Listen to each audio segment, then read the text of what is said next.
Ay, perfect! Pasabog siya! Pasabog. Sabi na Versace! Love you. Thank you so much.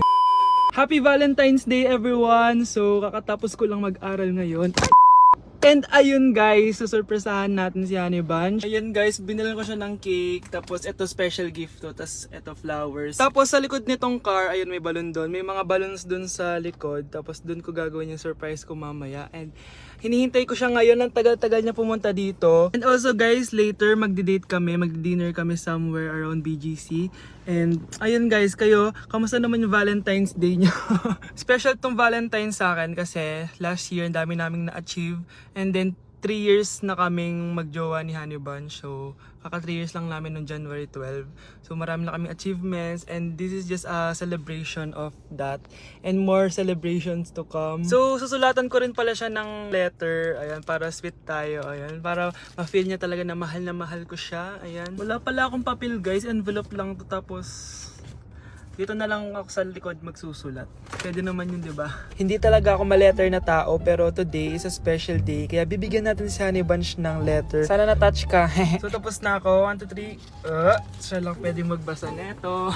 Guys, may problema ako kasi ang hangin dito. Pag binuksan ko tong likod ng kotse ko, lilipad lahat ng balon sa daan. So di ko alam kung paano mangyayari niyan mamaya. Guys, nandito na siya.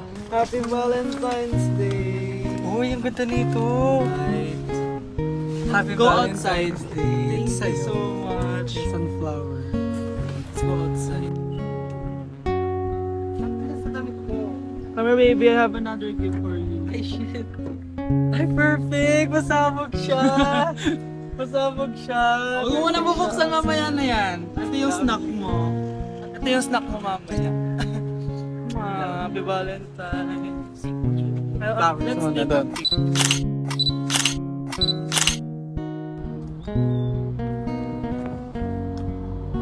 So guys, may dala pa pala siyang flowers. Matagal na sinasabi ni Honey Bunch na gustong gusto niya daw yung amoy na naamoy niya sa mga mall. So ayan, binilan ko na siya finally. Masyadong maganda yung lalagyan. Ito. Ay! Perfume to, no? Sabi na Versace! Hala, thank you! Di ba gusto mo yan? Oo! Perfume ka na! Bawal ko humingi sa... Pakita mo. Hindi ko pwedeng humingi sa akin. Love you, thank you so much. Super pasabog siya. This year siya pasabog. Last year wala siyang pasabog. Pero okay lang. May pasabog siya this year. I love Let's eat you. na ba muna here? Go lang. A letter for you. Pero Babasahin natin siya para mag-recharge sa sarili. no! Basta ikaw lang for your eyes only. Ano lang, simple message lang for you.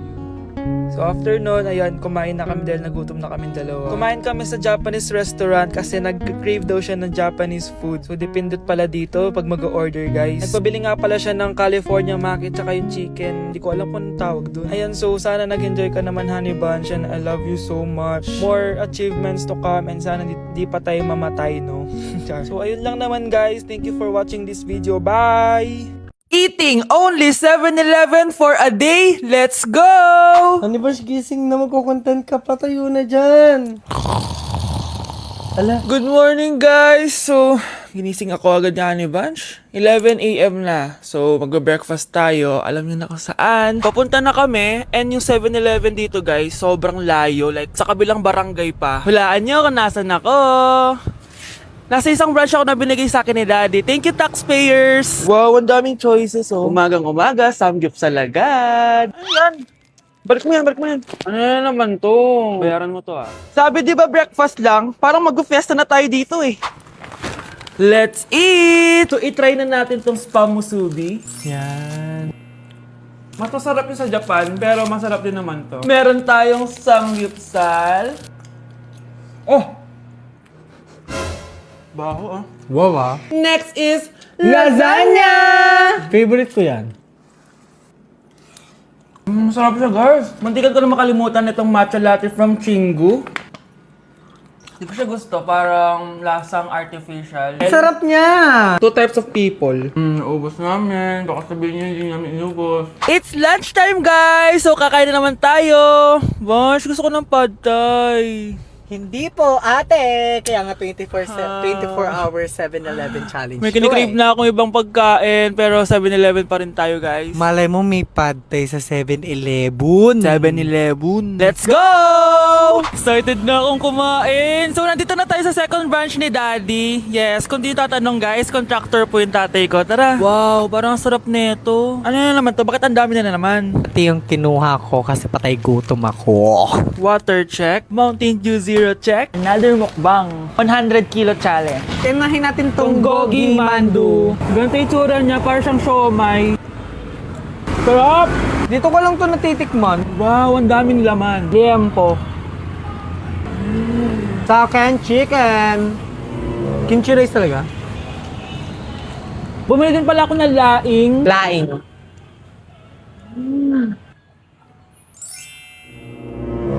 Hindi ko siya bet. Pwede dessert? May dessert pa? Busog na naman! Next Kaya stop? naman- Next stop na namin is dinner! It's dinner time! So, it's 7:17 na ng gabi and medyo nagugutom na tong tao na to. Saan kaya tayo kakain? Ayan, saan pa ba? May sisig, oh. Let's eat this. Guys, may Bicol Express. Okay, mukbang na naman. Kuya, pabili nito lahat. Okay guys, mag-haul na naman tayo, no? Tara! Guys, una natin titikman nitong chicken fillet nila. Parang Parang family chicken nga. Sarap. Tikman na natin ng bulgagi. Mmm. Sarap, di ba? Sarap! Unboxing! Sana secret. Oh my gosh! Ang sarap nito! Ngayon lang namin na-explore yung mga pagkain sa 7-Eleven sa Pinas. Sausaw natin to sa sabaw ng Bicol Express. Okay, next naman namin natitikman na itong sisig. Masarap naman pag maasim. Grabe guys, nabusog talaga ako, malala. Kaya naman, kung may challenge pa kayo guys, i-comment nyo lang dyan at gagawin namin yan. So yun lang guys, thank you for watching and see you on my next vlog. Wow, vlogger. Ma, may jowa na ako. Ano jowa? Bawal ka magjowa. Ano? Ma, may jowa na nga ako eh. Basta, huwag ka magjowa. Bawal ka magjowa. Payagan mo na ako. Bawal nga. Ma, sige na. Gusto ko na Ayoko. magka-jowa. Ayoko na. Ma, anong gagawin ko para payagan mo ako magka-jowa? Wala. Basta, bawal ka magjowa. Paano kung siya yung magiging jowa ko? Siya? Oo. O sige, magjowa ka na. Kinikilig ako kapag ika'y nakita. Anak, punta ka nga dito. Tuturuan kita ng module mo. Sige po, Nay. Sige, anak, magbibilang tayo, ha? 1, 2, 3, 4, 5. Tama, anak. O, sige, ito.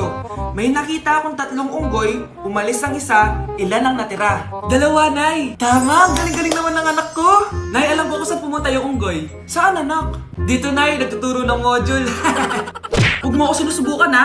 Sige, ma. Ito, kung ako ay may 3 boyfriend, tapos nadagdagan ng isa, meron akong... kalandian, ma? Ano kalandian? Halika dito, sinusubukan mo talaga ako, ha?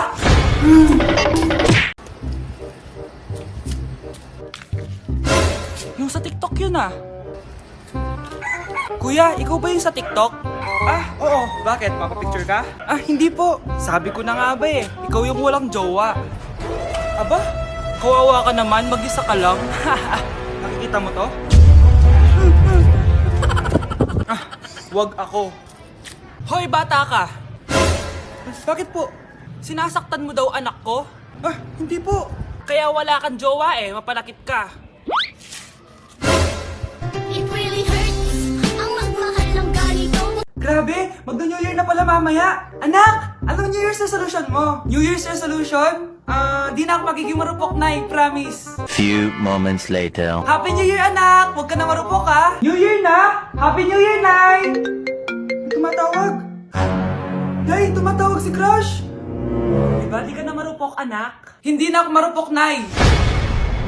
Hello? Hindi na kita crush. Huwag mo na akong tawagin.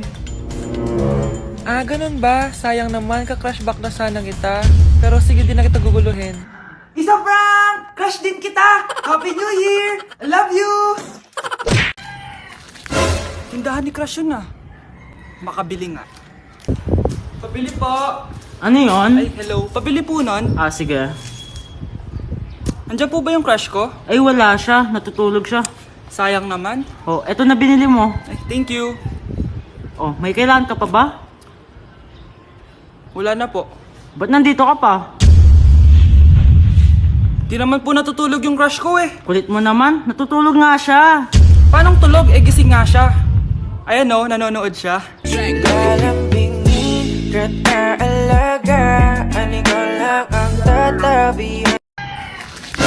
Tindahan ni crush yun ah. Makabili nga. Pabili po. Ano yun? Ay, hello. Pabili po nun. Ah, sige. Andiyan po ba yung crush ko? Ay, wala siya. Natutulog siya. Sayang naman. Oh, eto na binili mo. Ay, thank you. Oh, may kailangan ka pa ba? Wala na po. Ba't nandito ka pa? Di naman po natutulog yung crush ko eh. Kulit mo naman. Natutulog nga siya.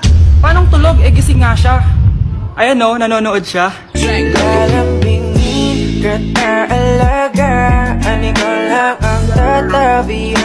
Anak, gumising ka na. Good morning, Nay! Bumaba ka na, anak, kakain na tayo. Sige po, Nay! Gusto ko ngayong araw maging masaya ako. Oh, anak, eto pera, gumala ka. Hala, tingin mo, Nay. Wala yun, anak, gusto ko masaya ka lang. Sweet niyo naman, Nay. Pinagluto pala kita ng paborito mong ulam, anak. Tara, kain tayo. Sige, Nay, kakain na po ako. Few moments later. Anak, buksan mo yung printer natin. Yung printer, Nay? Sige po. Ang saya-saya ko talaga. Wala lang makakapigil sa akin.